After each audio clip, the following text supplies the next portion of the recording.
তো আজকে আমাদের ক্লাসের টপিক হচ্ছে তোমার শব্দ গঠন, বাংলা ব্যাকরণ, ইতিহাস ও আলোচ্য বিষয়। এটা হচ্ছে আমাদের বাংলা লেকচার প্ল্যান যেখানে আছে সেটার মধ্যে প্রথম লেকচারটাই দেখো। এই যে শব্দ গঠন, তারপরে ব্যাকরণ, ইতিহাস এবং আলোচ্য বিষয়, অর্থাৎ গ্রামার যখন আমরা পড়বো, তো নর্মালি গ্রামারের যে সকল মেইন টপিক গুলা সেগুলার বাহিরেও যদি একটু বেশি ইনডেপথ কোশ্চেন চলে আসে, তখন অনেকেই আছে যারা আমরা পারি না। তো এটার কারণটা হচ্ছে যে আমরা ইনডেপথ পড়াশোনাটা করি না। এটার জন্যই তোমাদেরকে এই যে বাংলা ব্যাকরণের, ইতিহাস, তারপর আলোচ্য বিষয়, এই জিনিসগুলো জানা জরুরি।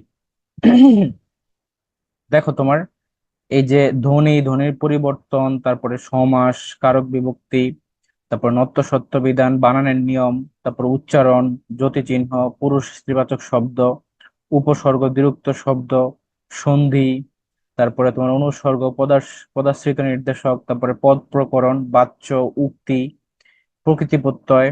এছাড়া তোমার যে ব্যাকরণের মধ্যে আনুষঙ্গিক অন্যান্য যতগুলো টপিক আছে সবগুলোই কিন্তু স্টুডেন্টরা বেশ ভালোভাবে শেখে। কিন্তু মাঝে মধ্যে কিছু কোশ্চেন যেগুলো তোমার এরকম ব্যাকরণের, ইতিহাস, তারপরে তোমার বাংলা ভাষার উদ্ভব, তারপরে উপভাষা, এই সকল জায়গাগুলো থেকেও চলে আসে। আমরা দেখবো যে কিভাবে কোশ্চেন গুলো আসতে পারে। তো ওই জন্য আজকের ক্লাসে আমরা বাংলা লেকচার ওয়ানে শব্দ গঠন, বাংলা ব্যাকরণ, ইতিহাস এবং আলোচ্য বিষয়, এই টপিক গুলা কভার করব। তো ফার্স্টে দেখো যে তোমার ব্যাকরণ কি। শুরুতেই যেটা, যে ব্যাকরণ হচ্ছে ভাষার সংবিধান। এবং পরীক্ষায় আসে যে ব্যাকরণ শব্দটার ব্যুৎপত্তিগত অর্থটা কি। তো এটার ব্যুৎপত্তিগত অর্থ হচ্ছে বিশেষভাবে বিশ্লেষণ। ওকে, আবারও বলতেছি, বিশেষভাবে বিশ্লেষণ। এবং এই যে ব্যাকরণ শব্দটা আছে এটা হচ্ছে একটা প্রত্যয় সাধিত শব্দ। আমরা জানি যে প্রত্যয় হচ্ছে নর্মালি তোমার দুই প্রকারের হয়ে থাকে।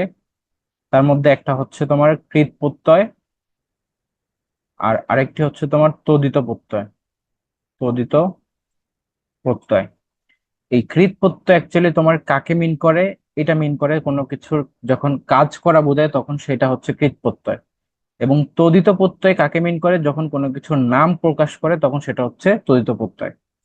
তো এখানে এই যে ব্যাকরণ শব্দটা এটা হচ্ছে একটা প্রত্যয় সাধিত শব্দ। এখন প্রশ্ন হলো যে এটা কি কৃত প্রত্যয় নাকি তদিত প্রত্যয়। তো ম্যাক্সিমাম অনেক স্টুডেন্টই আছে যারা ভাবে যে ব্যাকরণ তো এটা একটা নাম স্বরূপ, তার মানে এটা হচ্ছে একটা তদিত প্রত্যয়, কিন্তু না, ইটস এ কৃত প্রত্যয়। কেননা দেখো এই যে ব্যাকরণ শব্দটাকে যদি আমরা ভাঙি, তাহলে এখানে এই যে বি আ ক্রি অন, অর্থাৎ বিশেষ আলোচনা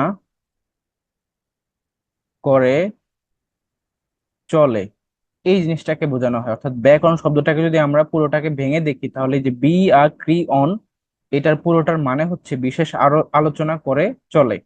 দ্যাট মিন্স ব্যাকরণ শব্দটা কিন্তু অ্যাকচুয়ালি একটা কাজকে নির্দেশ করতেছে। এই জন্য এটা হচ্ছে তোমার কৃত প্রত্যয়। এবং আমরা আরেকটা জিনিসও খেয়াল করতেছি যে ক্রির সাথে দেখো একটা চিহ্ন আছে। এই চিহ্নটাকে অনেকটা রুট ওভারের মতো, তাই না? স্কোয়ার রুট যেটা সেটার মতো। তো এটাকে বলা হয় তোমার ধাতু চিহ্ন। ধাতু চিহ্ন। আর এই যে ধাতু চিহ্নটা শুধুমাত্র তোমার কৃৎ প্রত্যয়ের সাথেই ব্যবহার করা যায়। তদিত প্রত্যয়ের ক্ষেত্রে ধাতু চিহ্ন কখনোই ব্যবহার হয় না। দ্যাট মিন্স এই যে ব্যাকরণ শব্দটা, এইটা দেখেও চেনা যাচ্ছে যে ব্যাকরণ শব্দটা হচ্ছে একটা কৃৎ প্রত্যয়। এরপর দেখো যে ব্যাকরণ শব্দটা একটা সংস্কৃত বা তৎসম ভাষার শব্দ। তো মনে রাখবা, সংস্কৃত এবং তৎসম বলতে মেইনলি তোমার একটা জিনিসকেই বোঝায়, মানে সেম ইকুয়াল জিনিসকেই বোঝায়। এবং এই ব্যাকরণ শব্দটা একই সাথে একটা পারিভাষিক শব্দ। পারিভাষিক শব্দ। বাংলা গ্রামারে তোমার যতগুলো তোমার পরিচ্ছেদ আছে, প্রায় 32-র মতো পরিচ্ছেদ আছে। তোমরা দেখবা 19-এর যে গ্রামার বইটা, তো তার মধ্যে প্রত্যেকটা টপিকই হচ্ছে এক একটা পারিভাষিক শব্দ। যেমন সন্ধি বলো, সমাস বলো, এগুলো সবগুলোই হচ্ছে এক একটা পারিভাষিক শব্দ। এবং পারিভাষিক শব্দ বলতে অ্যাকচুয়ালি বোঝানো হয় যে সকল শব্দের কোনো সমার্থক শব্দ হয় না।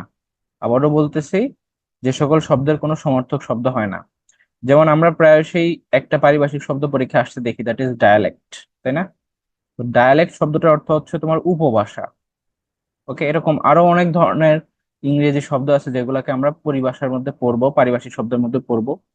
তো সেগুলা থেকে কিন্তু পরীক্ষায় প্রায় কোশ্চেন আসে। ইনফ্যাক্ট বাংলা টপিকের উপর যদি কোশ্চেন থাকে তাহলে পারিভাষিক শব্দ থেকে 2-1 মার্ক থাকবেই।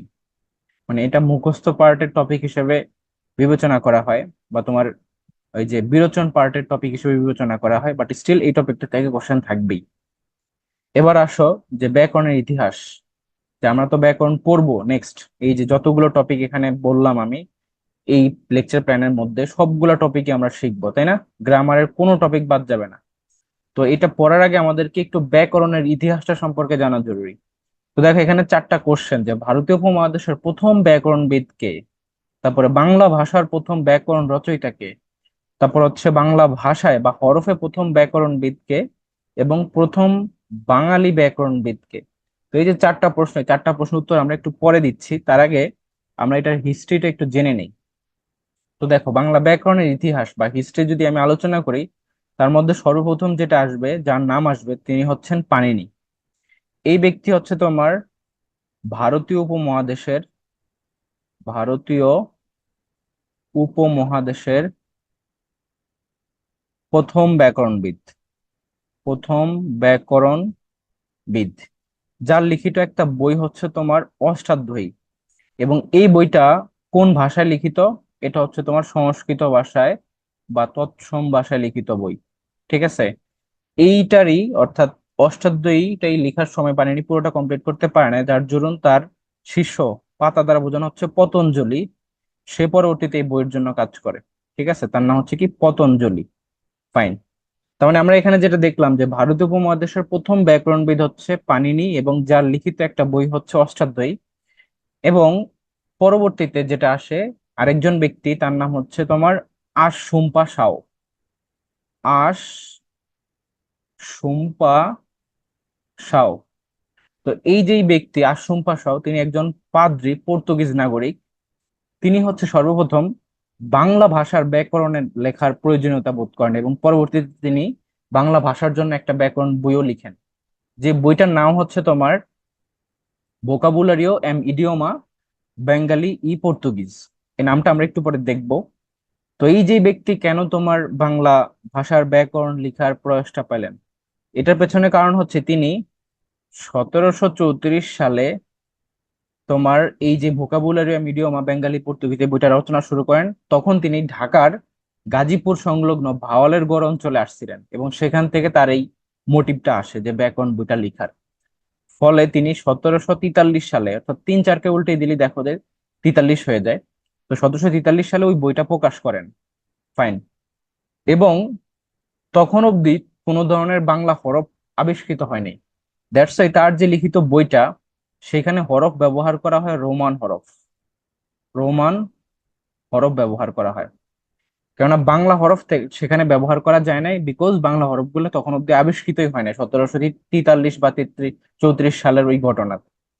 কিন্তু পরবর্তীতে যখন হেলহেড, এই যে ন্যাথানিয়াল ব্রাসি হেলহেড, ঠিক আছে, ন্যাথানিয়াল ব্রাসি হেলহেড, ইনি হচ্ছে একটা বই লিখেন, যে বইটার নাম হচ্ছে a grammar of Bengal language. এই বইটাতে তিনি সর্বপ্রথম বাংলা হরফ ব্যবহার করেন, কারণ তত মানে ওই সময়ের মধ্যে তোমার বাংলা হরফটা আবিষ্কৃত হয়ে যায়। এবং এই বইটা তিনি লিখেন হচ্ছে 1778 সালে, মানে এই এই সালে তিনি এটা প্রকাশ করেন। তার মানে আমরা যেটা দেখতে পেলাম যে ভারতীয় উপমহাদেশের প্রথম ব্যাকরণবিদ হচ্ছে পাণিনি, যিনি কিনা একটা বই লিখে, বিখ্যাত বই, দ্যাট ইজ অষ্টাধ্যায়ী। এই বইটা হচ্ছে সংস্কৃত বা তৎসম ভাষার একটা বই। পরবর্তীতে এই বই নিয়ে কাজ করে তারই শিষ্য পতঞ্জলি। এবং বাংলা ভাষার ব্যাকরণ সর্বপ্রথম লেখেন কে? সেটা হচ্ছে আশশুম্পা শাও, পাদ্রী।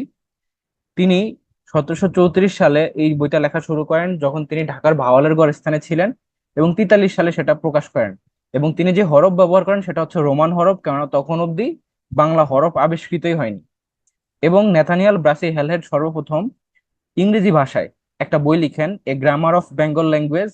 এবং এই বইটাতে তিনি বাংলা হরফটা ব্যবহার করেন, কেননা ওই সময়ের মধ্যে বাংলা হরফটা আবিষ্কৃত হয়ে যায়। এবং এই যে রাজা দ্বারা বোঝানো হইতেছে, দেখো রাজা গৌরকে দিয়ে দিল, পানিনি অষ্টাধ্যায়ীর পাতা আস্তে আস্তে পরে হেলহেড রাজা গৌরকে দিয়ে দিল। তো এই যে গৌরকে বলতে বোঝানো হচ্ছে যে গৌড়ীয় ব্যাকরণ, গৌড়ীয় ব্যাকরণ।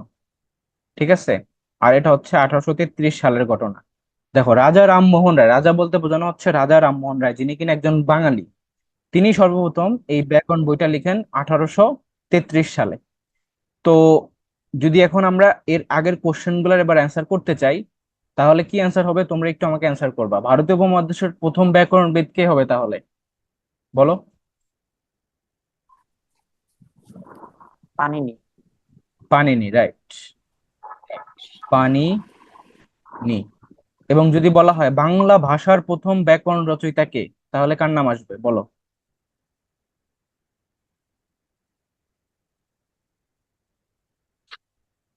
বাংলা ভাষার প্রথম ব্যাকরণ রচয়িতা কে, তাহলে কার নাম আসবে? এই যে দেখতে পাচ্ছ তোমরা, সুম্পা শাহ। তিনি হচ্ছে গিয়ে সর্বপ্রথম বাংলা ভাষার জন্য ব্যাকরণ বইটা লিখেন। মানে এটার উত্তর হচ্ছে পাদ্রি, পাদ্রি সুম্পা শাহ, সুম্পা শাহ। এবং যেটা হচ্ছে দেখো যে হরফ ব্যবহার করা হয় বাংলা ভাষার বা বাংলা হরফের প্রথম ব্যাকরণবিদ হবে কে তাহলে বলো? এই যে নেথানিয়াল ব্রাসি হ্যালহেড, এইটা। তাহলে আমরা এখানে লিখতে পারি যে NB হ্যালহেড। ইনি হচ্ছে গিয়ে সর্বপ্রথম বাংলা ব্যাকরণের যে বইটা লিখে ইংরেজি ভাষায়, সেখানে বাংলা হরফটাও ব্যবহার করেন।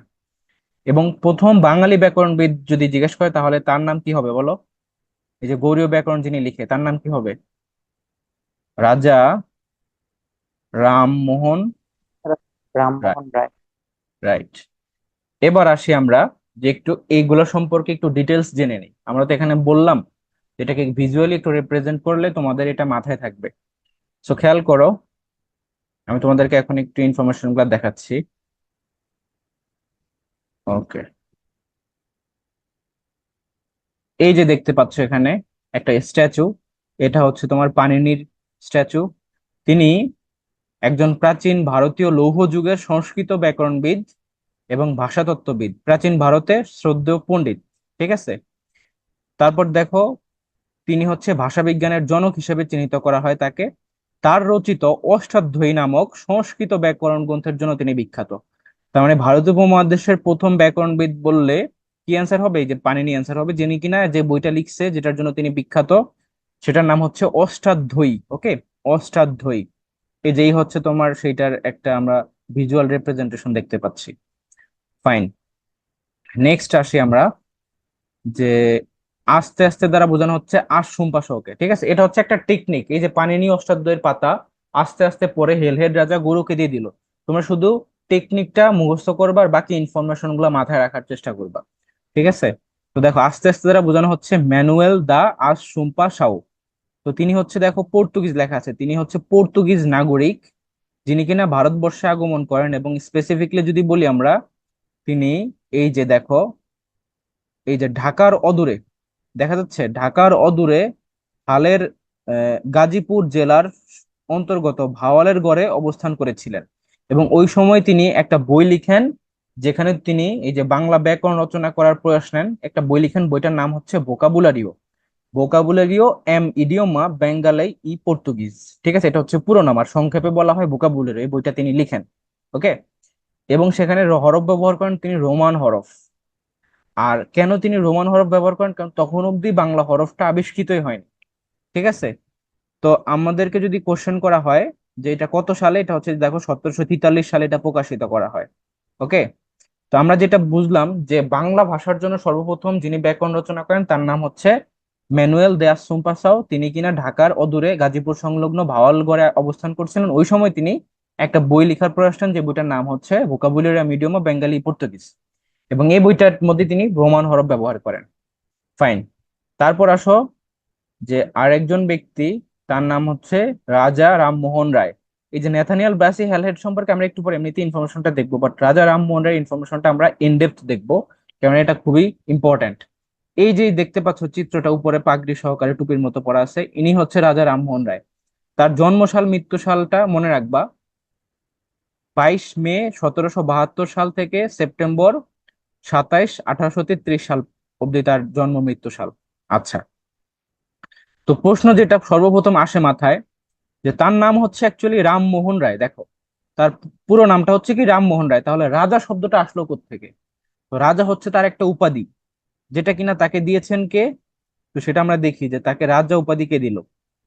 দেখো, এই যে এখানে মোগল সম্রাট দ্বিতীয় আকবর তার দাবি ব্রিটিশ সরকারের কাছে পেশ করার জন্য 1830 সালে রামমোহনকে বিলেত পাঠান। তিনি রামমোহনকে রাজা উপাধি দেন। তার মানে দেখো, যদি এরকম একটা প্রশ্ন কিন্তু প্রায় পরীক্ষা আসে যে বাঙালিদের মধ্যে সর্বপ্রথম বিলেত ভ্রমণ করেন কে? তো সেটা হচ্ছে কে, এই যে রাজা রামমোহন রায়। তিনি হচ্ছে সর্বপ্রথম বিলেতগামী বাঙালি, ঠিক আছে। এবং সে সেখানে যাওয়ার কারণেই পরবর্তীতে এই যে তোমার দ্বিতীয় আকবর, মুঘল সম্রাট দ্বিতীয় আকবর তাকে রাজা উপাধিটা দেন। তো মনে থাকে যেন কত সালের ঘটনা, 1830 সালের ঘটনা। এছাড়া আরো অনেক কিছু তার সম্পর্কে আমাদের মনে রাখতে হবে। দেখো যে তিনি একজন ভারতীয় সংস্কারক। তো সংস্কারক ঘটনাটা বা এই যে সংস্কারক শব্দটা, এটা তো একটা অ্যাডজেক্টিভ, তাই না, গুণাবলী বা তার একটা পরিচিতি। তো এই জিনিসটা তার কেন আসলো? তিনি দেখো এই যে একই সাথে তোমার সতীদাহ প্রথা এবং বাল্য বিবাহ বাতিলের জন্য প্রচেষ্টার জন্য পরিচিত ছিলেন। অর্থাৎ সতীদাহ প্রথা, এই যে দেখতেছো চিত্রের মধ্যে, এটা হচ্ছে খুবই একটা ব্যাড প্র্যাকটিস। যে যখন স্বামী মারা যেত তখন নারীদেরকেও মানে এরকম পুড়িয়ে ফেলা হতো, যে ভাবতো যে এখন তো স্বামী মারা গেছে, তাহলে নারীকেও পুড়িয়ে ফেলা হোক, মানে তার স্ত্রীকে। তো এটা কিন্তু খুবই ব্যাড প্র্যাকটিস ছিল। দ্যাটস ওয়াই এই যে রাজা রামমোহন রায় তিনি এটার বিরুদ্ধে কাজ করেন। পরবর্তীতে এটাকে তিনি বন্ধ করেন, ঠিক আছে। এরপরে বাল্য বিবাহ কিন্তু তিনি বাতিলের জন্য প্রচেষ্টার জন্য পরিচিত ছিলেন। তো দেখো তিনি এই যে 1828 সালে ভারতীয় উপমহাদেশের একটি সামাজিক ধর্মীয় সংস্কার আন্দোলন আন্দোলন ব্রাহ্ম সভার অন্যতম প্রতিষ্ঠাতা। মানে এই যে ব্রাহ্ম সমাজ সমাজ এটা প্রতিষ্ঠা করেন কে? এটা প্রতিষ্ঠা করেন হচ্ছে রাজা রামমোহন রায়, মনে রাখবা। এবং মুঘল সম্রাট দ্বিতীয় আকবর তাকে রাজা উপাধি দিয়েছিলেন। তিনি সতীদাহ প্রথা এবং বাল্য বিবাহ বাতিলের জন্য প্রচেষ্টার জন্য পরিচিত ছিলেন। তাকে অনেক ইতিহাসবিদ ভারতীয় রেনেসার জনক বলে মনে করেন। তার মানে ভারতীয় রেনেসার জনককে, তাহলে সেটাও হচ্ছে এই রাজা রামমোহন রায়। 2004 সালে বিবিসির একটা জরিপ প্রকাশিত হয়, যেখানে তোমার বাঙালিদের মধ্যে সর্বশ্রেষ্ঠ, তারপরে তোমার প্রথম অবস্থান, দ্বিতীয় অবস্থান, এভাবে করে অনেকগুলা লিস্ট আসে। তার মধ্যে সবচেয়ে প্রথম অবস্থানে ছিলেন হচ্ছে বঙ্গবন্ধু শেখ মুজিবুর রহমান। তিনি হচ্ছে সর্বকালের সর্বশ্রেষ্ঠ বাঙালিদের জরিপে প্রথম অবস্থানে। এবং এই যে রাজা রামমোহন রায় তিনি হচ্ছে গিয়ে দশম স্থানে ছিলেন, ঠিক আছে। তো তারও কিন্তু অনেক বড় ইম্প্যাক্ট আছে। আচ্ছা, তো এরপর দেখো যে তার কর্মজীবন এখানে দেওয়া আছে। আমরা যেটা মনে রাখবো, এই যে সতীদাহ প্রথাটা, এটা সম্পর্কে একটু আমাদেরকে আরেকটা ইনফরমেশন মনে রাখতে হবে। সেটা হলো সতীদাহ প্রথা কিন্তু তিনি চাইলেই প্রবর্তন বা এটাকে চেঞ্জ করার ক্ষমতা তার ছিল না, ঠিক আছে। কেননা ওই সময় তো ব্রিটিশ শাসন চলতেছিল। দ্যাটস ওয়াই কোনো একটা সিস্টেম বা প্র্যাকটিসকে যদি বন্ধ করতে হয়, তাহলে সেটা সরকারের মাধ্যমে বা তোমার অথরিটির মাধ্যমে বন্ধ করা লাগতো। দ্যাটস ওয়াই এই যে সতীদাহ প্রথা বা বাল্যবিবাহ প্রথা, এটা বন্ধ করেন অ্যাকচুয়ালি কে? সেটা করেন হচ্ছে লর্ড বেন্টিং। ওকে। কিন্তু প্রচেষ্টাটা কে নেয়, মানে প্রচেষ্টা বা এই যে ইনসেনটিভটা, এটা নেন হচ্ছে রাজা রামমোহন রায়, ঠিক আছে। তো এই জিনিসটা মনে রাখবা। এবং এই যে ব্রাহ্ম সমাজ প্রতিষ্ঠা করেন তিনি। তার লিখিত দুইটা বইয়ের নাম মনে রাখবা। একটা হচ্ছে তোমার এই যে বেদান্ত সার, আর একটা হচ্ছে বেদান্ত গ্রন্থ। দুইটাই তিনি 1815 সালে প্রকাশ করেন। তো এই যে বেদান্ত সার আর একটা হচ্ছে বেদান্ত গ্রন্থ, এই দুইটা হচ্ছে কার লিখিত বই? রাজা রামমোহন রায় লিখিত বই, মনে থাকে যেন। আচ্ছা, এনিওয়ে, তো রাজা রামমোহন রায়ের সম্পর্কে আরেকটা জিনিস এখানে দেখো, তিনি তার সবচেয়ে জনপ্রিয় পত্রিকা ছিল সংবাদ কৌমুদি। এই যে সংবাদ কৌমুদি, এই পত্রিকাটা দেখো তোমার অন্যান্য সময় অনেকবার আমাদেরকে পড়তে হবে, ঠিক আছে। যে এটা সম্পাদক কে ছিলেন, তারপরে তোমার এটার পাশাপাশি আরো কিছু সংবাদপত্র আছে, যে সংবাদ প্রভাকর, এইটার তোমার সম্পাদক কে ছিলেন। এই জিনিসগুলো আমরা জানবো। ওকে, নেক্সট আসো। দেন হচ্ছে ওকে, তো তারই লিখিত বই যেটা, সেটাই হচ্ছে তোমার গৌড়ীয় ব্যাকরণ। মানে বাংলা ব্যাকরণের জন্য তার লিখিত যে বইটা, সেটা হচ্ছে গৌড়ীয় ব্যাকরণ, যেটা কিনা 1833 সালে প্রকাশ হয়। এরপর আসো যে তোমার আরেকটু দেখি আমরা, এই যে আশুম পাশো সম্পর্কে এখানে কিছু ইনফরমেশন দেওয়া আছে। দ্যাট ইজ, তিনি ভাওয়ালের গড় এই জায়গাটাতে আসেন। তো সে দেখো কারেন্ট চলে গেছে। আচ্ছা, তোমরা কি আমার কথা শুনতে পাচ্ছ? হ্যাঁ জি ভাই, শোনা যায়। ওকে,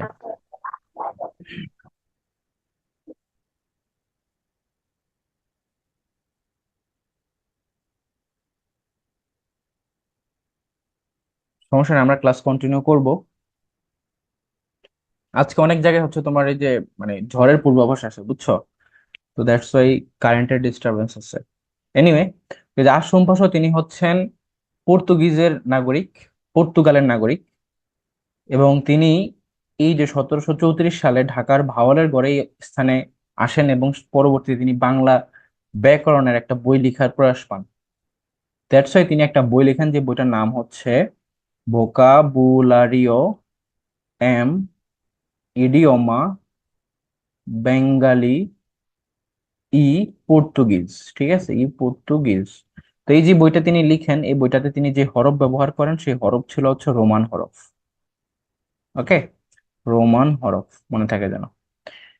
আচ্ছা, আর প্রকাশ হয় সেই বইটা কত সালে? সেটা হচ্ছে 1743 সালে প্রকাশ হয়। কোথা থেকে? পর্তুগালের লিসবন থেকে। নেক্সট আসো, নেথানিয়াল ব্রাসি হ্যালহেড, যিনি কিনা যে বইটা লিখে সেই বইটা হচ্ছে ইংরেজি ভাষায় লিখে। দেখো নামটাও কিন্তু সেজন্য ইংরেজিতে, a grammar of Bengal language. এবং এইটা তিনি প্রকাশ করেন 1778 সালে, 1778। এবং তিনি সেই বইয়ের মধ্যে বাংলা হরফ ব্যবহার করেন, যে হরফ আবিষ্কারক কে? চার্লস উইকিন্স।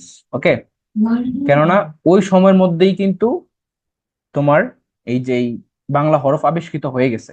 ওকে, এই যে 1778, এবং এখানে তোমার সময়টা আমরা একটু আগে যেটা দেখলাম সেটা ছিল 1743। তো এই সময়ের মাঝখানে এই যে চার্লস উইকিন্স বাংলা হরফ আবিষ্কার করে ফেলেন। এবং এই যে বাংলা হরফ সর্বপ্রথম খোদাই করেন কে বলতো? খোদাইকারক, তার নামটা কি জানো? তার নাম হচ্ছে পঞ্চানন কর্মকার। ওকে, মনে থাকে যেন, এটা কিন্তু ডিরেক্ট পরীক্ষা আসে, যে বাংলা হরফ প্রথম খোদাই করেন কে? সেটা হচ্ছে পঞ্চানন কর্মকার। এবং প্রথম আবিষ্কার করেন কে? সেটার উত্তর হবে চার্লস উইকিন্স। আর এটা হচ্ছে ইংরেজি ভাষায় প্রথম বাংলা ভাষার ব্যাকরণ। এবং এই যে দেখো, এই গ্রামার অফ বেঙ্গল ল্যাঙ্গুয়েজ যে নামটা বইয়ের, এটার সাথে সিমিলার আরেকটা বই আছে দেখো, একই কাছাকাছি নামের, যে বইটা লিখন হচ্ছে উইলিয়াম কেরি। তো সেখানে জাস্ট ডিফারেন্সটা হচ্ছে এই যে বাঙ্গালিতে। দেখো ওই বইটা হচ্ছে গ্রামার অফ বেঙ্গল ল্যাঙ্গুয়েজ, এবং এই বইটা হচ্ছে গ্রামার অফ বাঙ্গালি ল্যাঙ্গুয়েজ। তো এই যে বাঙ্গালি, তার মানে কেরির নামের সাথে লাস্টে দেখো কেরি আই আছে, এবং বাঙ্গালি নামের সাথেও দেখো লাস্টে আই আছে। তো মনে রাখবো কিভাবে আমরা? এনবি হেলহেড যেটা লিখেন সেটাতে কোনো আই নাই, অর্থাৎ a grammar of Bengal language. কিন্তু কেরি সাহেব যেটা লিখেন সেটা হচ্ছে তোমার আই যুক্ত। ঠিক আছে, এইভাবে মনে রাখা যায়। এবার আসো যে শব্দ গঠন। শব্দ গঠন থেকে কিন্তু প্রচুর কোশ্চেন আসে। তো এটা আমরা একটু বুঝবো যে অ্যাকচুয়ালি শব্দ গঠন কিভাবে হয়। তো দেখো, শব্দ তোমার সমাসের মাধ্যমে গঠিত হইতে পারে, উপসর্গ যোগে গঠিত হইতে পারে, প্রত্যয় যোগে গঠিত হইতে পারে। তারপরে তোমার এই যে বিবিএস মানে হচ্ছে বাদ বাকি সব, সেগুলো সন্ধি যোগে গঠিত হইতে পারে। ওকে, এখন দেখো, এই যে সমাস যোগে যে সকল শব্দগুলো গঠিত হয়, সেই শব্দগুলোর মধ্যে আমরা যদি দুইটা পার্ট হিসেব করি, যেমন দেখো একটা হচ্ছে ত্রিনয়ন, এই শব্দটা একটা সমাস যোগে গঠিত শব্দ। তো এটা হচ্ছে দুইটা পার্ট, প্রথমটা হচ্ছে ত্রি, পরের পার্টটা হচ্ছে তোমার নয়ন। তো এই যে ত্রি এবং নয়ন দুইটারই কিন্তু দেখো অর্থ প্রেজেন্ট থাকে, এই যে প্রথমটার এবং দ্বিতীয়টা দুইটারই কিন্তু আলাদা আলাদা অর্থ আছে, দুইটার সাথে টিক চিহ্ন।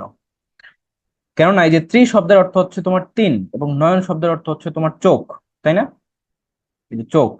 এখন দ্যাট মিন্স যখন আমরা একটা শব্দ দেখব যে ত্রিনয়ন শব্দটা কি যোগে গঠিত শব্দ, যদি প্রশ্ন আসে এইভাবে, তো আমরা দেখবো যে এটার যে দুইটা পার্ট, দুইটা পার্টের কি স্পেসিফিক মিনিং আছে কিনা। যদি দেখি যে থাকে, তাহলে বুঝতে হবে যে ওই শব্দটা একটা সমাসযোগে গঠিত শব্দ, কেননা দুইটারই কিন্তু স্পেসিফিক অর্থ আছে।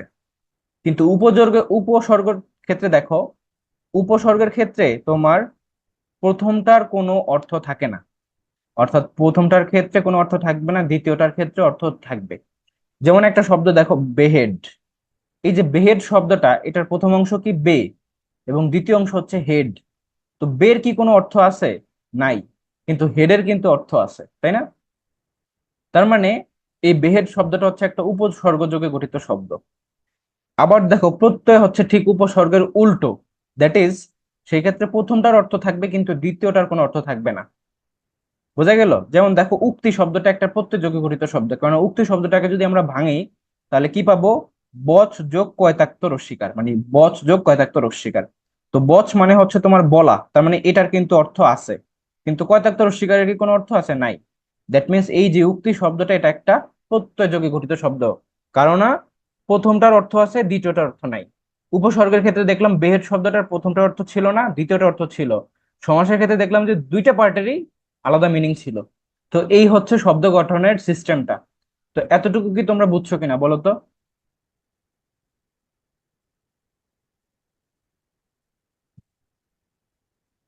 একটু জানাও যে বুঝতে পারছো কিনা এই শব্দ গঠনের বিষয়টা। জি ভাইয়া বুঝছি।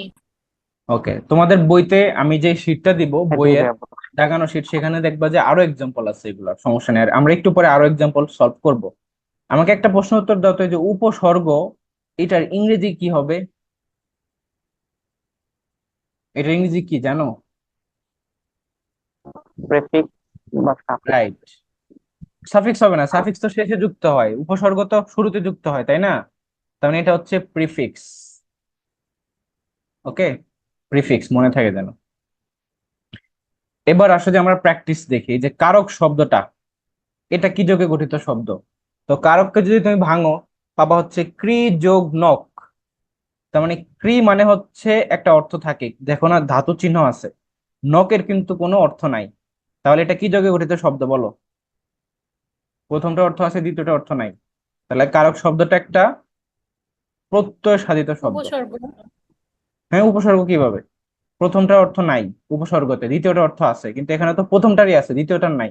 তার মানে এটা হচ্ছে প্রত্যয় যোগে গঠিত শব্দ। ঠিক আছে। এরপর দেখো এই যে বিভক্তি, আর মনে রাখবা কারক শব্দটাকে যে ভাঙলে কি হয়, এটা কিন্তু ডিরেক্ট পরীক্ষা আসে, ক্রি যোগ নক। ক্রি যোগ নক মূর্ধন্য ক, আরে ধাতু চিহ্ন অবশ্যই থাকতে হবে। বিভক্তিকে ভাঙলে হচ্ছে বি ভজ যোগ কয়তাক্ত রস্বীকার। তো এই ধরনের গুলা হচ্ছে তোমার দুইটা যোগে গঠিত হয়, যেমন প্রত্যয় এবং উপসর্গ দুইটাই কানেক্টেড, কেননা এইটুকু পার্ট একটা অংশের মধ্যে পড়ে যায়, আবার এইটুকু পার্ট আরেকটা অংশের জন্য পড়ে যায়। তো এগুলো পরীক্ষা আসবে না, যেগুলো তোমার এরকম দুইটার সাথে কানেক্টেড, একই সাথে তোমার দুইটা যোগে গঠিত শব্দ, সেগুলো আসবে না। সন্ধি শব্দটা দেখো, সন্ধি হচ্ছে সমযোগ ধি।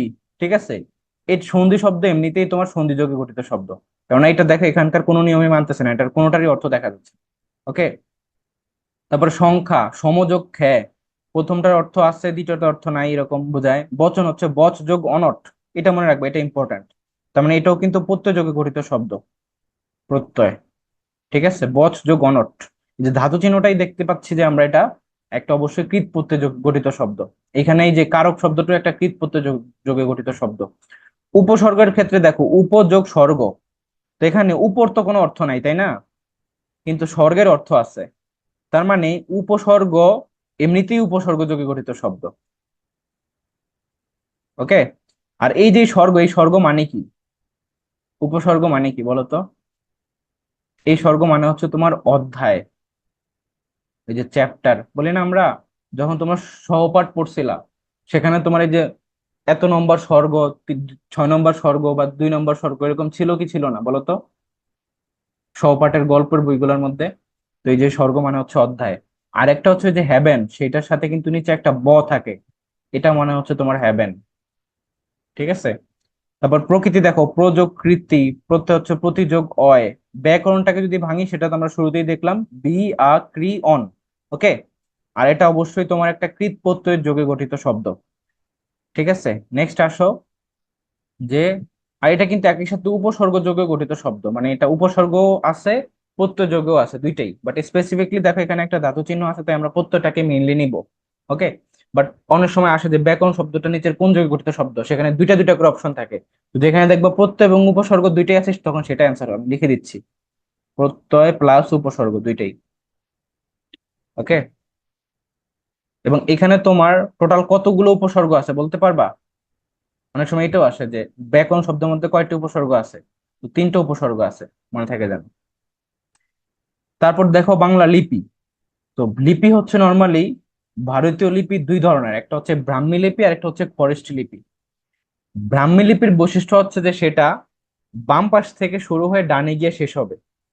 যেমন এই যে আমরা বাংলা লেখা যখন দেখি, তো আমরা এই যে এই পাশ থেকে শুরু করে লিখতে লিখতে লিখতে লিখতে তোমার ডানে এখানে গিয়ে শেষ করি, আবার এখান থেকে নিচে এখান থেকে লেখা শুরু করে এখানে গিয়ে শেষ করি, তাই না? তো এই যে বাংলা এবং হিন্দি, এই ভাষাটাই হচ্ছে তোমার ব্রাহ্মী লিপির অন্তর্ভুক্ত, কেননা এটা বাম থেকে শুরু হয়ে ডানে গিয়ে শেষ হয়। কিন্তু খরেষ্ঠী লিপি হচ্ছে তোমার ঠিক উল্টো, সেটা তোমার ডান দিক থেকে শুরু হয়ে হয়ে বামে গিয়ে শেষ হবে, আবারও সেটা ডান দিক থেকে শুরু হয়ে বামে গিয়ে শেষ হবে। যেমন দেখো আরবি এবং উর্দু, এই দুইটা ভাষা হচ্ছে এরকম খরেষ্ঠী লিপির অন্তর্ভুক্ত। যেমন আমরা যখন কোরআন শরীফ পড়তে যাই, সেখানে আমরা বাম দিক থেকে পড়ি না ডান দিক থেকে পড়ি বলো তো? কোন দিক থেকে পড়ি বলো? ডান দিক থেকে। ডান দিক থেকে, তার মানে সেটা হচ্ছে খরেষ্ঠী লিপি। আর আমাদের যে বাংলা ভাষা, সেটা হচ্ছে ব্রাহ্মী লিপির অন্তর্ভুক্ত। এবার আসলে বাংলা ব্যাকরণের আলোচ্য বিষয়, তো আলোচ্য বিষয়ের মধ্যে নর্মালি দেখো কি কি আছে, এই যে ধ্বনিতত্ত্ব, তারপরে তোমার শব্দতত্ত্ব, তারপর হচ্ছে তোমার বাক্যতত্ত্ব, আর একটা হচ্ছে অর্থতত্ত্ব, এই চারটা। অভিধান তত্ত্বকে কাউন্টে নেওয়া হয় না, বাট এটাও কিন্তু একটা তত্ত্বের মধ্যে পড়ে। তো নর্মালি যদি বলে আলোচ্য বিষয় কয়টি, তাহলে উত্তর হবে 4টি। কেননা দেখো, নর্মালি যদি আমরা একটা ভাষা, ব্যাকরণ কিসের কাজ করে, ব্যাকরণ কিসের সংবিধান, ভাষার সংবিধান। তো ভাষা কখন আসে, ভাষার মানে হচ্ছে মানুষের মনের ভাব প্রকাশ করার জন্য। তো সেটা সর্বপ্রথম একটা একটা ছোট বাচ্চা যখন কথা বলা শুরু করে, তখন তো সে দেখবা যে ধ্বনি উচ্চারণ করে, মানে আউ করে, মানে কি উচ্চারণ করে সে নিজেই জানে, ঠিক আছে। তো এটা হচ্ছে ধরো ধ্বনি, ঠিক আছে, ধ্বনি। তো ধ্বনি থেকে কিন্তু আমরা কিছুই বুঝতে পারি না। এই ধ্বনি থেকে পরবর্তীতে আসে তোমার হচ্ছে এই যে বর্ণ, ওকে, বা তোমার শব্দ, ঠিক আছে। তারপরে আসে তোমার হচ্ছে একটা বাক্য, তারপরে আসে গিয়ে তোমার একটা অর্থ, তাই না? তার মানে অর্থ পেতে হলে আমাদেরকে এই যে সিকোয়েন্সটা মেনটেন করতে হবে। অর্থাৎ তুমি শুধু অ বললা, যেমন একটা বাবু অ বললো, তুমি কিছুই বুঝবা না। তারপরে ধরো আমি বললো, তাও তুমি বলবা যে আমি কি, তুমি স্পেসিফিক অর্থটা পাবা না। যখন সে বলবে যে আমি আমি আহ কি বলা যায়, আমি সেখানে যাব, ওকে, আমি সেখানে যাব, তখন গিয়ে তুমি অর্থটা বুঝতে পারবে। তো এই হচ্ছে মূলত বেসিক যে ধারণাটা। তো ধ্বনি নিয়ে যে তত্ত্বের মধ্যে আলোচনা করা হয় সেটাকে বলা হয় ধ্বনিতত্ত্ব, ইংরেজি নাম হচ্ছে ফোনোলজি। শব্দ নিয়ে যেখানে কাজ করা হয় সেটা হচ্ছে তোমার মরফোলজি, মনে রাখবা। এরকম যদি কোশ্চেন করা হয়, the system that is related with the formation of words, তাহলে অ্যান্সার হবে কি মরফোলজি, কারণ ওয়ার্ডের স্ট্রাকচার বিল্ডিং করার যেই সিস্টেমটা সেটাই হচ্ছে মরফোলজি, যেটার আরেকটা বাংলা নাম হচ্ছে রূপতত্ত্ব। আর বাক্যতত্ত্ব বা পদক্রম, এইটা হচ্ছে তোমার ইংরেজিতে বলা হয় সিনট্যাক্স। তার মানে যদি এরকম আসে the system that is related with the building of sentence, তখন উত্তর হবে সিনট্যাক্স, ওকে, মনে থাকে যেন। আর অর্থতত্ত্ব যেটা, সেটাকে বলা হয় সিমেন্টিক্স। এগুলা কিন্তু ওই যে ওয়ান ওয়ার্ড সাবস্টিটিউশন, ইংরেজিতে একটা টপিক আছে ভোকাবুলারির মধ্যে, ওয়ান ওয়ার্ড সাবস্টিটিউশন, সেখান থেকে তোমাদের অ্যাডমিশন টেস্টে কোশ্চেন করা হয়, মানে এক কথায় প্রকাশ, ওকে, সেইটার মধ্যে আসে। এই হচ্ছে 4টা আলোচ্য বিষয়। আর আরেকটা তোমার এডিশনাল টপিক আছে, দ্যাট ইজ অভিধান তত্ত্ব। এটাকে বলা হয় লেক্সিকোগ্রাফি।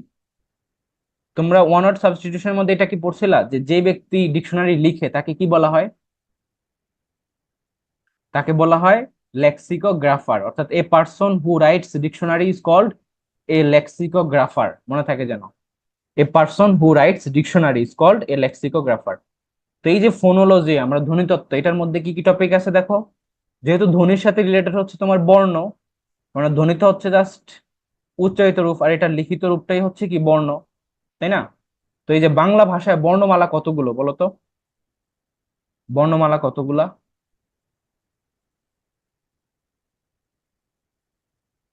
বলো, বাংলা ভাষায় বর্ণমালা কতগুলো? একটা। শুনতে পাই নাই? একটা। রাইট, একটা। কেননা দেখো, যদি আসে যে বর্ণ কতগুলো, তাহলে হবে 50টা।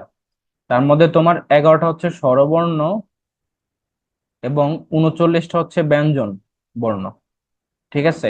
টোটাল সাম আপ করলে 50টা হবে। কিন্তু স্পেসিফিক বর্ণমালা কিন্তু একটাই, যেটার মধ্যে স্বরবর্ণ এবং ব্যঞ্জন বর্ণ দুইটাই ইনক্লুডেড। অর্থাৎ বর্ণমালা বলতে বোঝানো হয় আলফাবেট।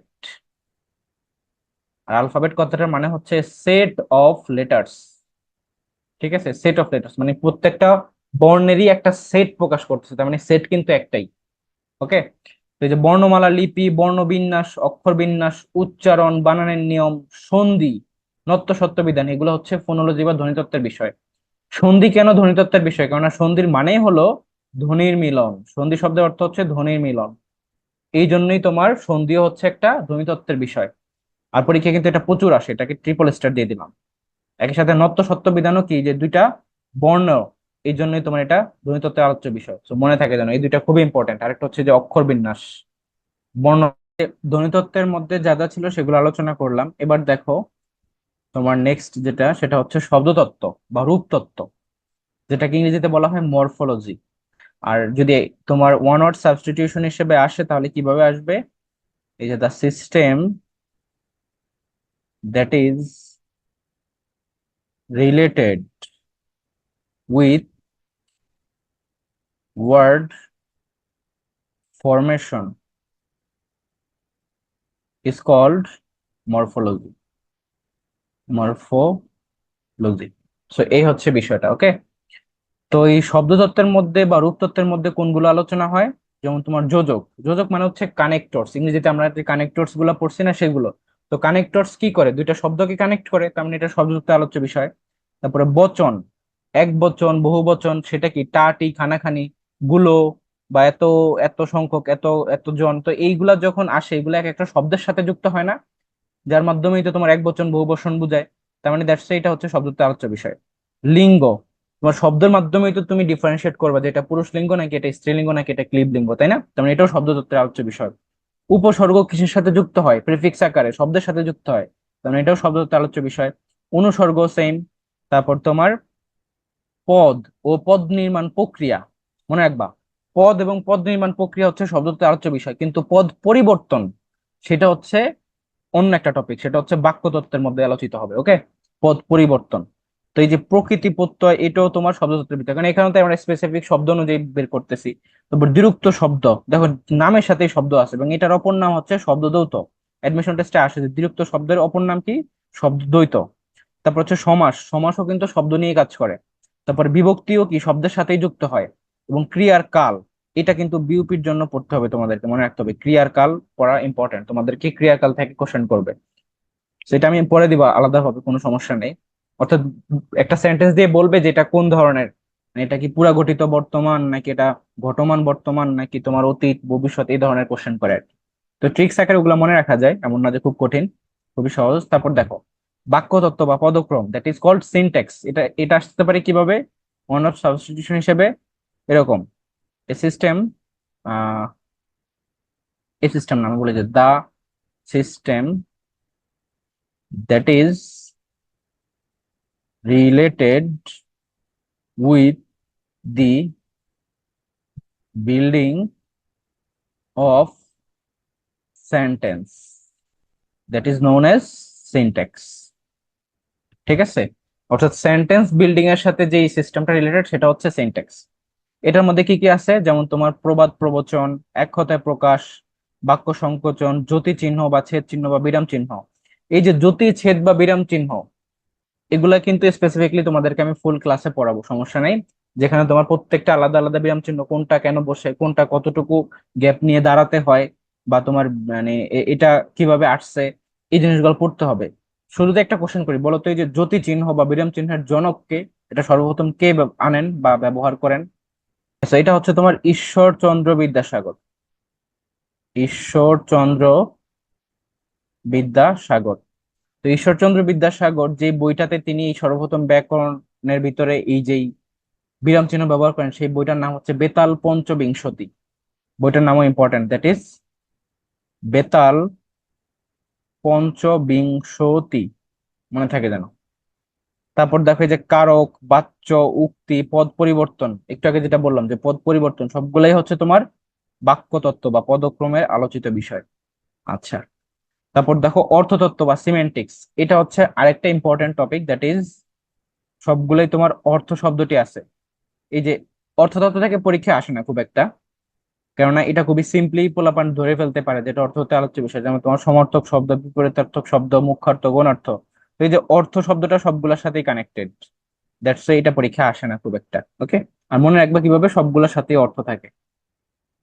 তো আমরা এখানে বুঝি যে অ্যাকচুয়ালি মুখ্যার্থ এবং গৌণার্থ জিনিসটা অ্যাকচুয়ালি কি।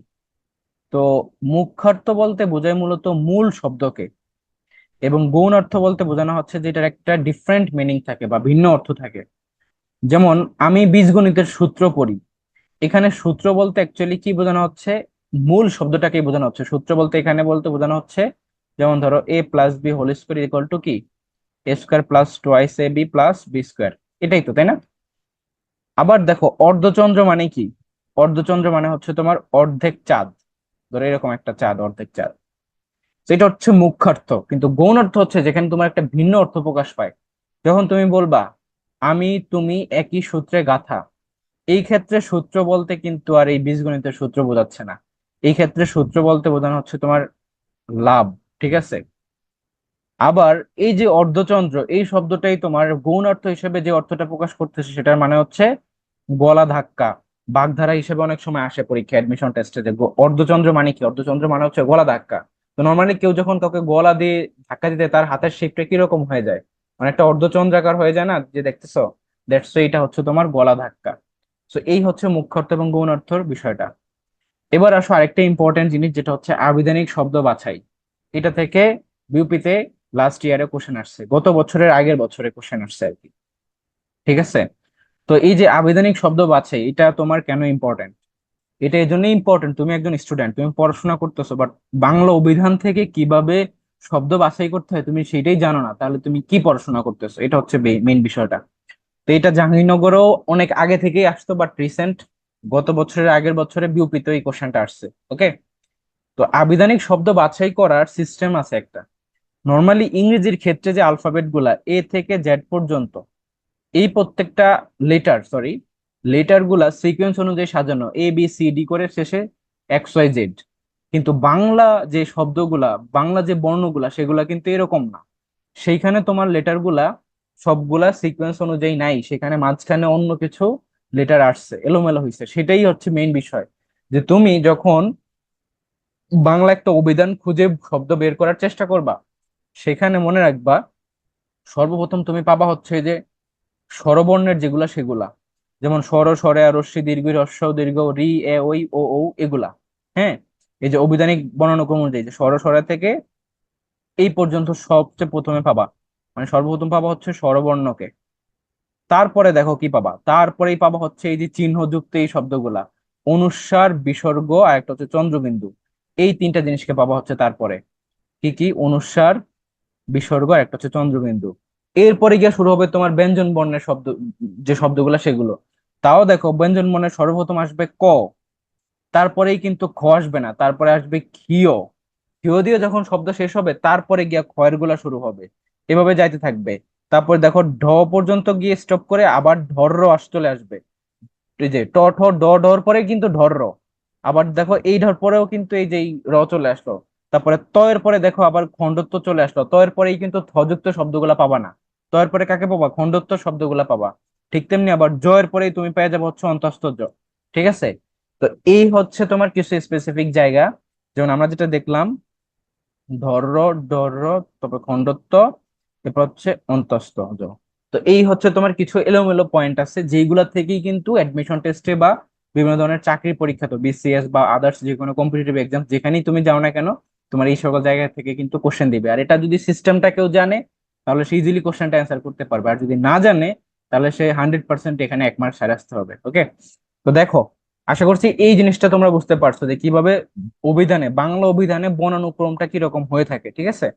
তারপর দেখো যে আবিধানিক শব্দ, আবিধানিক শব্দের মধ্যে তোমার এই যে এখানে দেখতেছো নারকেল, নাশপাতি, নাটাফল, নাইফল, আবার নিচে আবার কিছু যুক্ত ব্যঞ্জন আকারে শব্দ দেওয়া আছে। তো আমাকে তোমরা একটু অ্যান্সার করো, যে এই যে নারকেল, নাশপাতি, নাটাফল, নাইফলের মধ্যে সর্বপ্রথম আমি কোনটাকে খুঁজে পাবো?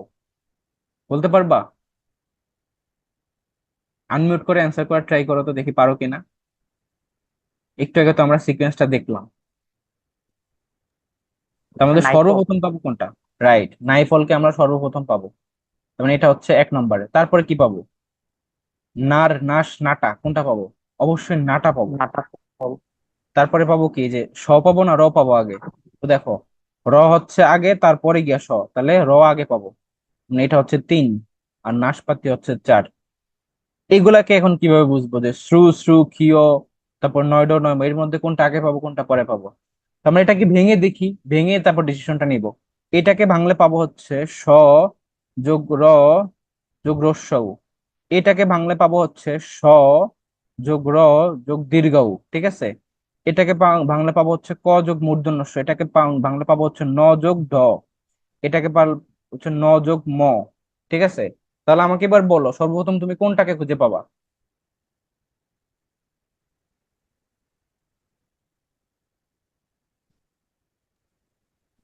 দেখো কোনটাকে খুঁজে পাবা সর্বপ্রথম? কিউ। ক যোগ ব্যাটার। ক যোগ মূর্ধন্য ষ যেটা, সেটাকে আমরা সর্বপ্রথম পাবো, কেননা এই যে ক হচ্ছে তোমার ব্যঞ্জন বর্ণের মধ্যে সিকোয়েন্সে সর্বপ্রথম আসে, দেখো। ঠিক আছে? তারপরে পাবো কোনটাকে? এটা হচ্ছে 1। তারপরে পাবো হচ্ছে 9 ড নাকি 9 ম? বলো। অবশ্যই 9 ড, কেন? এটা হচ্ছে 2। তারপর 9 ম হচ্ছে 3। এই যে শ্রু এবং শ্রু কোনটা আগে পাবো বলো? অবশ্যই স্বর দুইটাতেই তো সেম, তাহলে রস্ব আগে পাবো না দীর্ঘ আগে পাবো? অবশ্যই রস্ব আগে পাবো। তার মানে এটা হচ্ছে 4, এটা হচ্ছে 5। ক্লিয়ার এই জিনিসটা সবাই? আচ্ছা, তাহলে এই কোশ্চেনটার এবার জি অ্যান্সার ভাই। করো, দেখো। এটা কিন্তু একটা জাহাঙ্গীরনগরেরই কোশ্চেন। অভিধান অনুযায়ী নিচের ভাইয়া কোন আমি বর্ণানুক্রমটি ক্রমটি বুঝলাম সঠিক? না। কোনটা? শুনতে পাইনি, আরেকবার বলো। ভাইয়া আগের টপিকটা আমি বুঝতে পারিনি। আগেরটা বুঝতে পারো না, এখানকারটা এই যে এগুলা, জি ভাইয়া। এখানে প্রথমটা বুঝো নাই নাকি দ্বিতীয়টা, নাকি দুইটাই? ভাইয়া দুইটাই। দুইটাই, ওকে। আচ্ছা, মেইন বিষয় হচ্ছে বাংলা যে অভিধানের বর্ণগুলো আছে, বর্ণানুক্রম, ধরো তুমি ডিকশনারি থেকে কিভাবে শব্দ খুঁজে বের করবে একটা সিকোয়েন্স অনুযায়ী না? তো বাংলার ক্ষেত্রে সিকোয়েন্সের মধ্যে সর্বপ্রথম আসা হচ্ছে স্বরবর্ণ, তারপরে আসা হচ্ছে তোমার এই যে চিহ্নগুলা, এই যে অনুস্বার বিসর্গ চন্দ্রবিন্দু, তারপর আসে তোমার ব্যঞ্জন বর্ণের মধ্যে ক। তো ক এর শব্দগুলা খুঁজে বের করার পরেই কিন্তু খ চলে আসে না, তারপরে আসবে তোমার ক্ষিয়। তারপরে এরকম তোমার এই যে র এর পরে ঢর র, তারপরে এই ঢ এর পরে ঢর র, তারপরে ত এর পরে থ পাবা না, কিন্তু ত এর পরে পাবা হচ্ছে খণ্ডত্ব দিয়ে শব্দগুলা। ঠিক তেমনি জ এর পরে পাবা হচ্ছে অন্তস্থ জ।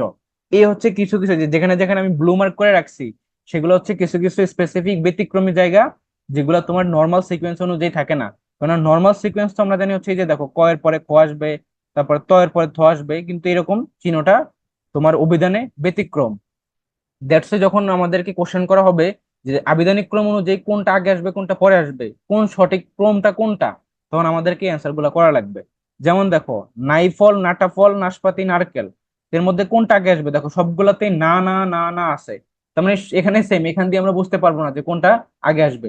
তারপরে বর্ণটা দেখো, এখানে আছে র, নার, এটা হচ্ছে স, নাশ, এটা হচ্ছে নাটা, এটা হচ্ছে নাই। তাহলে রশ্মি আগে আসবে নাকি যে ট, স, র আগে আসবে? তো আমরা জানি যে স্বরবর্ণ আগে আসে, তো স্বরবর্ণের মধ্যে রশ্মি আগে আসবে, এটা হচ্ছে 1 নম্বরে। তারপরে দেখো ট আগে আসবে, তার মানে 2 নম্বর হচ্ছে এই বর্ণটা। তারপরে দেখো র আগে আসে, এই যে এখানে রটা দেখো আগে, তারপর হচ্ছে তালব্য শ। তাহলে র যেহেতু আগে, তার মানে নারকেল হচ্ছে 3 নম্বর, নাশপাতি হচ্ছে 4 নম্বর। তার মানে সিকোয়েন্সটা হচ্ছে এইভাবে, এটা, তারপরে এইটা, তারপরে এইটা। এবার ক্লিয়ার বুঝছো প্রথমটা?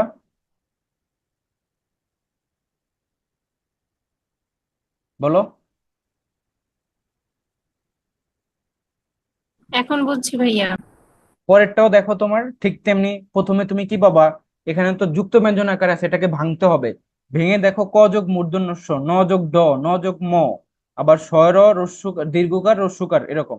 তাহলে প্রথমে আমরা পেয়ে যাবো হচ্ছে ক এরটা, ক যোগ মূর্ধন্য ষ, যেহেতু ক্ষিয় আগে 1 নম্বর হবে। তারপর নয়ের সাথে ড পাবো, এটা 2 নম্বর হবে। নয়ের সাথে ম পাবো, এটা 3 নম্বর হবে। তারপরে স্বর রস্যু প্রথম নয় হবে 4-এ, আর স্বর দীর্ঘ হবে তারপরে 5-এ। তো এই হচ্ছে এটার সিকোয়েন্সটা। আর এইবার তাহলে তোমরা এই প্রশ্নটার উত্তর দাও যে এখানে কোন ক্রমটা সঠিক। তো এখানে কিন্তু চিহ্ন আছে, খেয়াল করে দেখো, চিহ্ন কিন্তু আছে। এই যে অনুস্বার, বিসর্গ, চন্দ্রবিন্দু, প্রথমে স্বরবর্ণ আসে তাই না? তারপরে আসবে এই চিহ্নগুলা, তারপরে আসবে তোমার ব্যঞ্জন বর্ণের মধ্যে ক, তারপরে তোমার খ না এসে মাঝখানে চলে আসবে ক্ষিয়, তারপরে তোমার এরকম ধর্র, ধর্র, তারপরে খণ্ডত্ব, মানে ত এর পরে খণ্ডত্ব, এরকম কিছু ঝামেলা আছে, হ্যাঁ। তো এবার আমাকে বলো যে এখানে কোনটা সঠিক। পাওয়া, গাং, গাও, গাঙ্গ, প্রথমটা হ্যাঁ, কি ক হইতে পারে? নাম্বারটা। কোনটা, গহ বলতেছো না গ?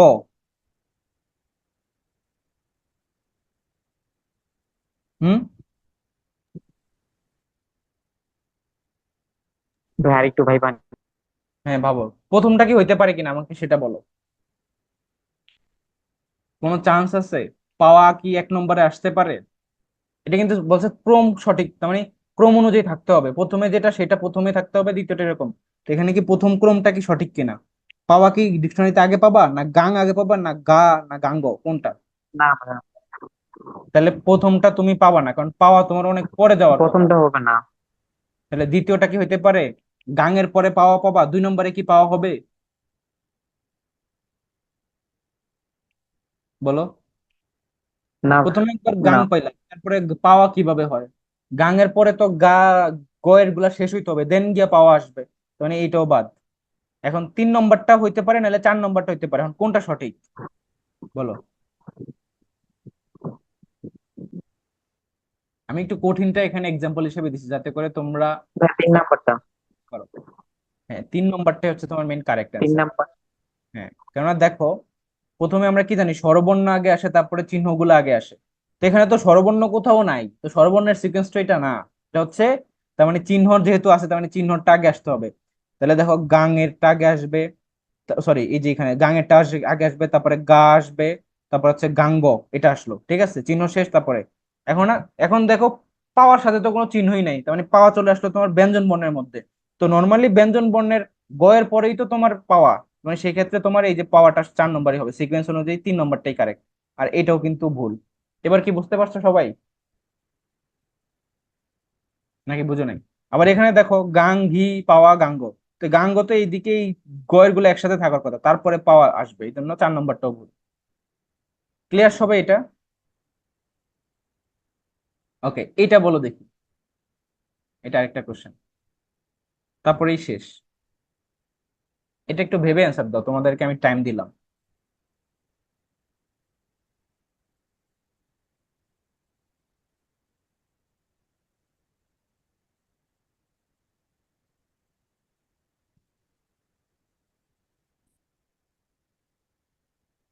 ভেবে দেখো যে প্রথমটা কি হইতে পারে কিনা, যদি না হয় বাদ, দ্বিতীয়টাকে হইতে পারে কিনা, না হইলে বাদ, এভাবে করে ভেবে দেখো।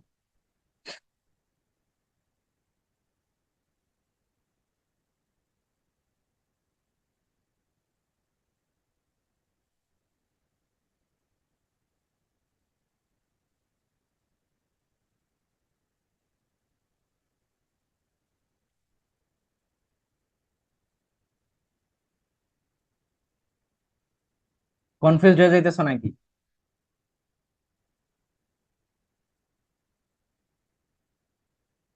ভাইয়া 3 নাম্বারটা।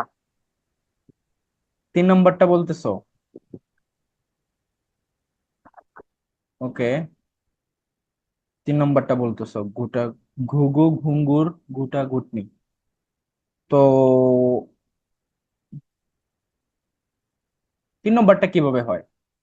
আমরা বলছিলাম না যে প্রথমে স্বরবর্ণ তারপরে তোমার চিহ্ন, তারপরে গিয়ে তোমার ব্যঞ্জন বর্ণ শুরু। তাহলে 3 নম্বর যেটা, সেখানে দেখো শুরুতেই তো তোমার ব্যঞ্জন বর্ণের কাজ শুরু হয়ে গেছে। চিহ্নযুক্ত যেগুলো ছিল, যে চন্দ্রবিন্দু চন্দ্রবিন্দু, সেটার তো কাজ শুরু হয় নাই। তাহলে কিভাবে 3 নম্বরটা হয়?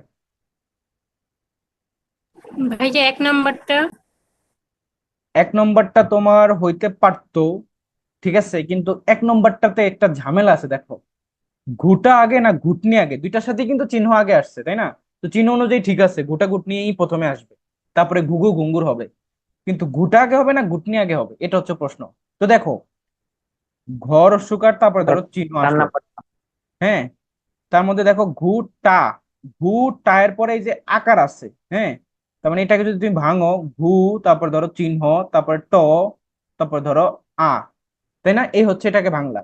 আর ঘুটনি যেটা, সেটা হচ্ছে, যদি দেখি যে ঘুটনি, সেটা হচ্ছে ঘু, তারপর চিহ্ন, তারপরে হচ্ছে ট, তারপর হচ্ছে তোমার ন, তারপর তোমার এই যে রশ্মি আর কি, ঠিক আছে? তো এখানে দেখো তুমি ট যুক্ত যে শব্দগুলা, ঘু, ট, আ, এটা আগে আসবে নাকি ঘু, ট, এটাই আগে আসবে বলো?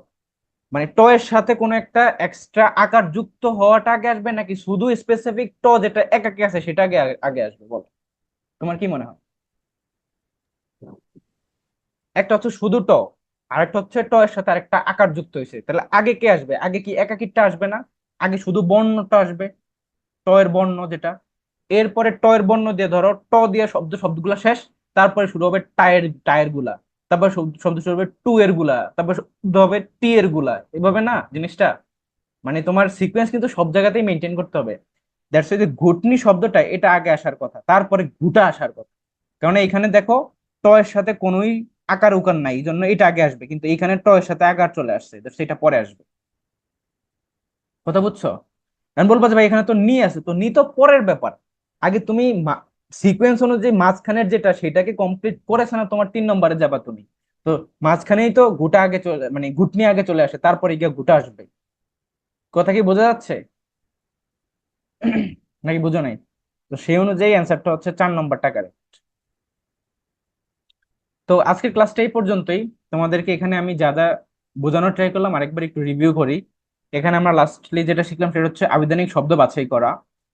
এটা এখানে জাস্ট কিছু আমি কঠিন এক্সাম্পল দিচ্ছি যাতে করে তোমার মাথার মধ্যে কত ধরনের কোশ্চেন প্রবলেম হইতে পারে সেটা তুমি বুঝতে পারো, বাট পরীক্ষায় আরো স্পেসিফিক সুন্দর ওয়ার্ড দিয়ে দেয়, সেখানে তোমার এত মানে হিজিবিজি করে না, ঠিক আছে? তারপর দেখো আরেকটা জিনিস দেখলাম যে আলোচ্য বিষয়ের মধ্যে কি কি আছে এবং সেখানে তোমার ইংলিশ টার্মসটা কি বা কোন কোনগুলো আসতে পারে। তারপর তোমার লিপি সম্পর্কে আলোচনা করলাম, বাংলা লিপি কোনটার মধ্যে পড়ে, ব্রাহ্মী লিপির মধ্যে পড়ে। তারপর তোমার এই যে শব্দ গঠন কিভাবে হয়, তারপরে বাংলা ব্যাকরণের যে ইতিহাসটা সেটা ব্যাখ্যা করার চেষ্টা করলাম। ওকে, তো নেক্সট ক্লাসে আমরা এই যে বাংলা ভাষার উদ্ভব এবং উপভাষা এই জিনিসটা সম্পর্কে শিখবো, সেখানে আলাদা আরো কিছু ইম্পর্টেন্ট ইনফরমেশন তোমাদের জানা হবে।